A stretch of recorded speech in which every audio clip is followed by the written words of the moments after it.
حضرت انس رضی اللہ عنہ سے روایت ہے کہ آپ صلی اللہ علیہ وسلم نے فرمایا کہ جو شخص صبح و شام 7 مرتبہ یہ کلمات کہے اللہم اجرنی من النار، تو جہنم اللہ تعالیٰ سے دعا کرتی ہے کہ اے اللہ فلاں بندہ، تیرا فلاں بندہ مجھ سے تیری پناہ مانگتا ہے، تو اللہ تعالیٰ اسے پناہ عطا کر دیتے ہیں۔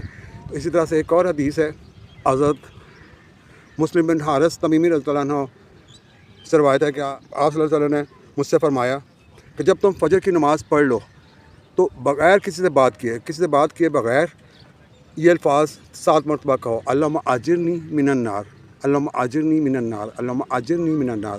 اگر تم اس دن فوت ہو جاؤ تو اللہ تعالیٰ تمہیں جہنم میں داخل نہیں کرے گا۔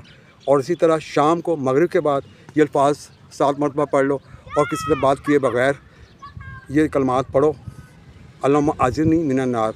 اگر اس رات تم فوت ہو جاتے ہو تو اللہ تعالیٰ تمہیں جہنم سے پناہ عطا کریں گے۔ تو دوستو کتنا آسان عمل ہے، کتنا مختصر عمل ہے، تو اپنی غفلت چھوڑ دیں، نماز پنجگانہ کی طرف آ جائیں، نماز کے پنجگانہ پڑھیں، قرآن پاک ترجمے سے پڑھیں، استغفار کی کثرت کریں، درود شریف کثرت سے پڑھیں۔ اللہ تعالیٰ مجھے آپ کو توفیق دے اور اللہ تعالیٰ ہمارے نیک اعمال کو قبول فرمائے، ہماری گناہوں کو معاف فرمائے، اللہ ہماری بخشش فرمائے۔ جزاک اللہ خیر۔